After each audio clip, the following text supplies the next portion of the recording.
RetroDaze. After completing our last episode about discontinued foods, there was a brief discussion among all the members of the RetroDaze team, and we came to the same conclusion, that we were all still hungry. It wasn't long before we hit on a topic that we yet to discuss, namely forgotten breakfast cereals. Now sure, we've talked about cereal box prizes before, but this is our first deep dive into those lost sugary breakfasts of our youth, many of which we'd love to see return. So grab your favorite cereal bowl so that we can fill it to the brim with memories, history, and breakfast cereal nostalgia.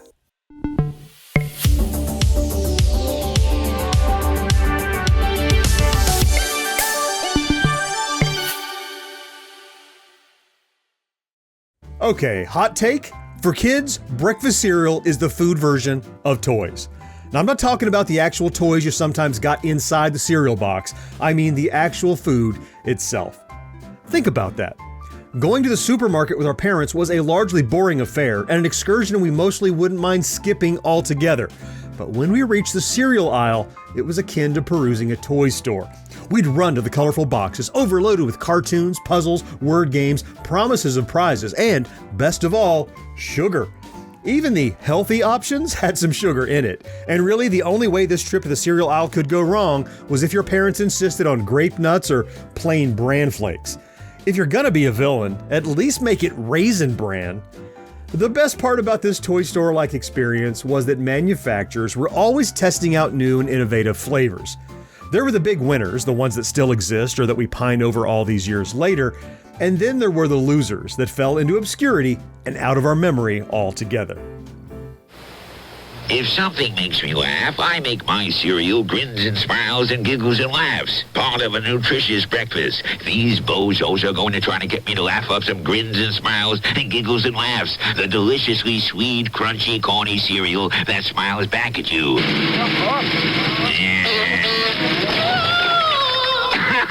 Give that disappearing act some grins and smiles and giggles and laughs. The crunchy cereal that smiles back at you. I am not the least bit ashamed to admit that I threatened the entire RetroDaze team with forced Pop Rocks and soda ingestion if they didn't feature Ralston's Grins and Smiles and Giggles and Laughs cereal in this video. To my delight, the prospect of going the way of little Mikey from the Life cereal commercials didn't appeal to any of them, despite being 99.99% sure that the combination wouldn't actually make them explode. I feel justified in my actions because Grins and Smiles and Giggles and Laughs cereal, no, I will not be calling it GSGL, which came out in 1976, was outstanding and yet only lasted a few years. It's hard to nail down an exact year of discontinuation, but most sources cite the early 80s. There was something inherently appealing about the box of cereal Smiles that had me going back time and time again as a kid. They were subtly sweet and crunchy with an irresistible corn cereal taste. The clever story behind the brand was that the four characters, Grins, Smiles, Giggles, and Laughs, had to make Cecil, the cereal-making robot, laugh in order to actually produce the sweet and crunchy pieces. And of course, like any good cereal of the time, there were promotions galore. The boxes often contained prizes inside like paint books, magnets, stickers, and plastic walking figures. Additionally, there is a somewhat rare Grins and Smiles and Giggles and Laughs lamp that was sent to retailers at the time. It pops up now and then on auction sites, and you better believe I have my feelers out for this nostalgic piece of my childhood. It's worth mentioning here that though we're designating this as a forgotten cereal, clearly I remembered it, just as I'm sure there are others with lasting impressions of this obscure breakfast treat. Dennis, what's so funny? Morning funny cereal, Mr. Wilson. May I see? You asked for it. You asked for morning funny. You're asking for some fun. Suddenly, your favorite funnies are all over a new cereal called Morning Funnies. The fruit taste is wild. A secret panel opens for more great comics. Morning Funnies is a delicious part of my complete breakfast. When you ask for morning funny, you're asking for some fun. Great, huh, Mr. Wilson? In something of a secret reboot to Grins and Smiles and Giggles and Laughs, and let's say a reimagining of General Mills' Kaboom cereal, Ralston released Morning Funnies. This 1988 fruit-flavored cereal release only lasted 1 year, despite being awarded with the Packaging Industry Association Award for Innovative Packaging in 1988 for the Morning Funnies' fifth panel packaging design, according to the brand manager at the time, Blair Entenman. The cereal itself was one of the sweetest on the market, clocking in at a whopping 14 grams of sugar per serving, which was clearly a giant win for kids, but unfortunately it was still the parents who had the final say, and most of them were saying, no way. The big draw here, other than a breakfast time sugar high, was the box, which would open up on the back to reveal hidden panels of the comics, including Dennis the Menace, Beetle Bailey, Hagar the Horrible, Hi and Lois, The Family Circus, Tiger, Luann, Marvin, Funky Winterbean, and What a Guy. They even varied the boxes as best they could, with 10 different styles coming out over the course of the year they were being made. Now, sadly, this wasn't enough to keep the cereal on shelves, and by 1989, this flash-in-the-pan wonder was gone. Let's ask mothers what they want their kids to eat for breakfast. Something good for them that they'll like to eat. With plenty of vitamins and minerals.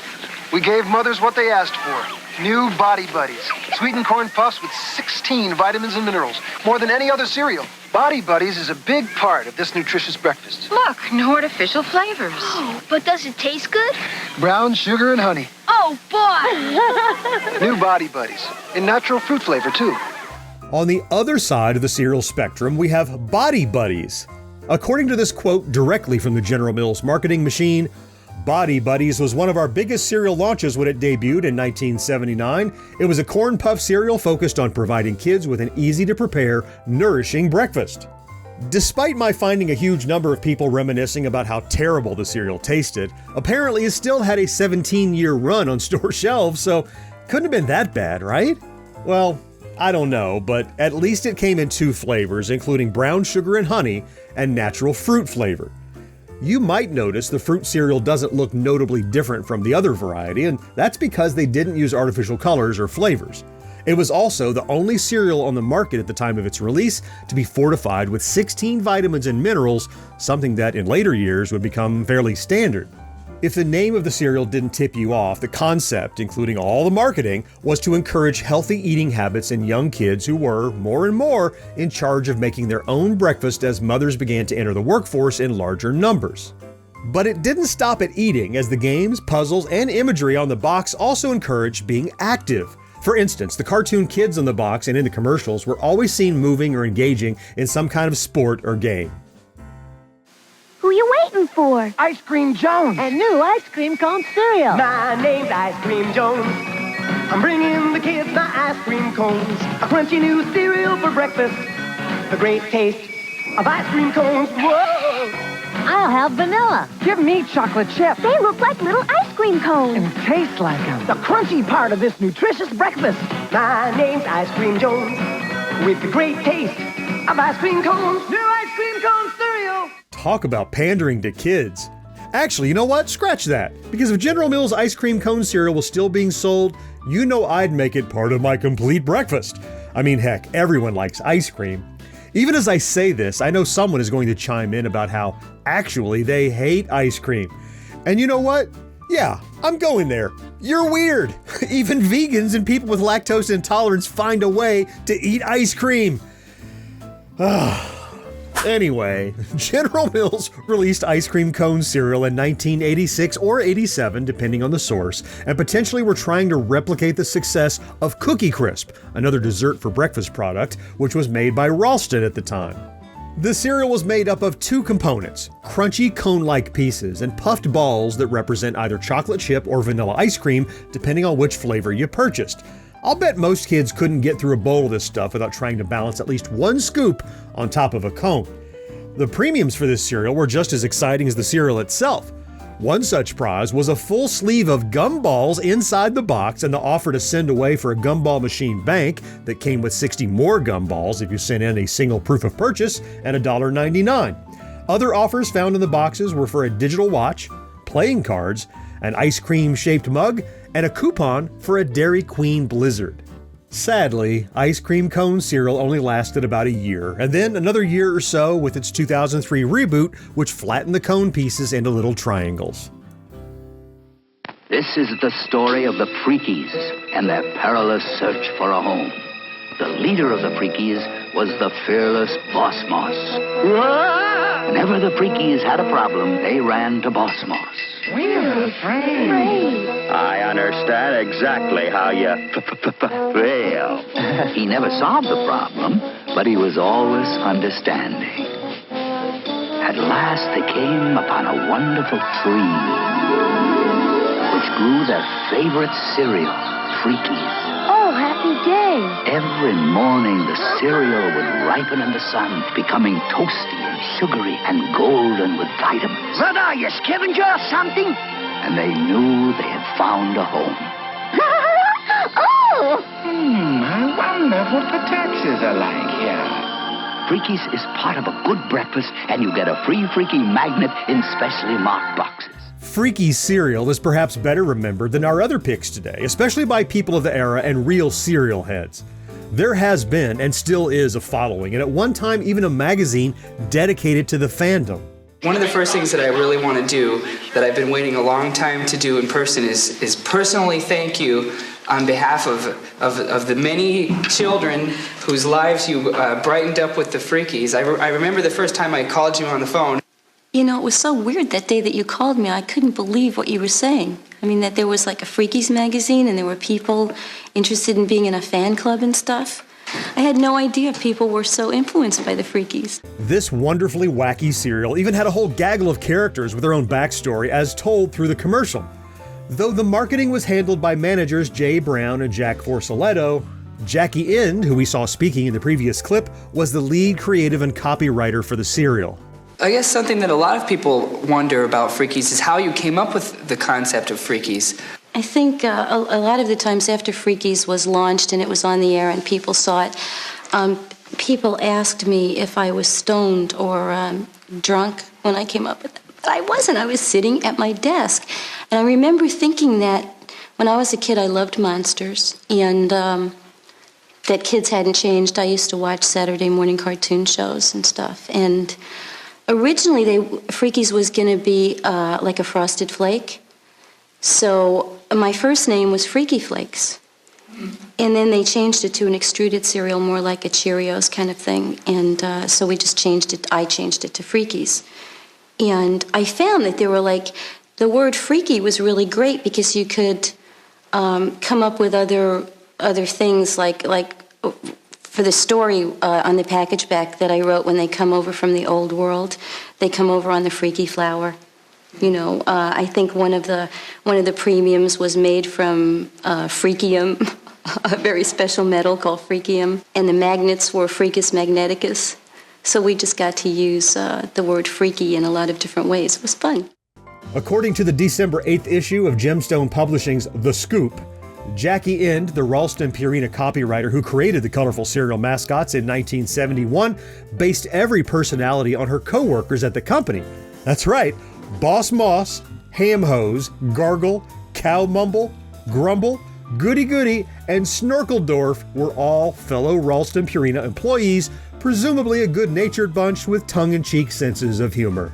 I read in the article that you sent me that you based these characters on real people. Can you tell me something about that? Well, all the characters, as I told you before, are based on people that worked at the agency at the time. But Goody Goody always reminded me of this girl I knew in grade school who would ask to copy your homework, and then when the teacher asked a question, she'd raise her hand and say, "Pick me, pick me." So not only was she content to steal your homework, but she tried to get the credit for it, too. That's sort of Goody Goody. She's a ass kisser. And she's always sucking up to Boss Moss, and she's good-hearted, but she's annoying.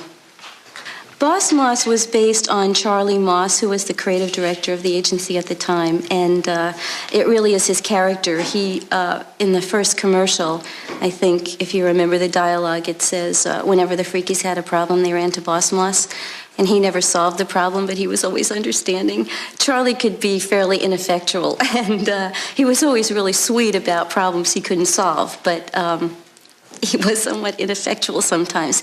And I remember, because nobody thought this thing was a serious project, and they just gave it to me, and nobody sort of paid attention, and I was off and running and doing this stuff. And the first commercial aired in New York in those days, and he called me into his office Monday morning and was really annoyed with me because he'd seen the commercial on the air with his kid.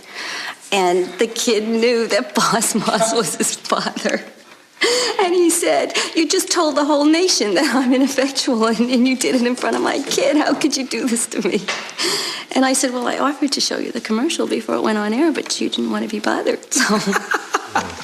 Besides the innovative marketing and interesting characters, the serial also excelled at offering incredible premiums, most of which have gone on to become quite collectible amongst fans. There were, of course, the solid PVC figures of all the characters, which rank high on my personal wish list, but there were also things like stickers, magnets, hologram boxes with fan club sign-ups, balloon cars, rings, and more. And really, this only scratches the surface of Freakies serial, so I highly recommend the 3-part interview available on YouTube, which we've been playing clips from if you'd like to go deeper down the Freakies rabbit hole. That brings us to the end of today's Forgotten Serial list. As usual, even as we compiled the serials we wanted to discuss, we knew there'd be a large number of viewers who were well aware of these breakfast staples. Still, we hope most of you had at least 1 or 2 items on today's list that were perhaps mostly forgotten. Now, since we know there are plenty more options available for future videos, why not tell us which other serials we should feature? And what about today's list? Which serials did you have as a kid? Which ones had you never heard of? You know, we'd love to hear about it down in the comments. If you enjoy our content, please consider liking this video, subscribing to the channel, and maybe even activating that ubiquitous notification bell. It really does make a huge difference. Let's meet again next week to celebrate Yesteryear, right here on RetroDaze. Clicky clacky.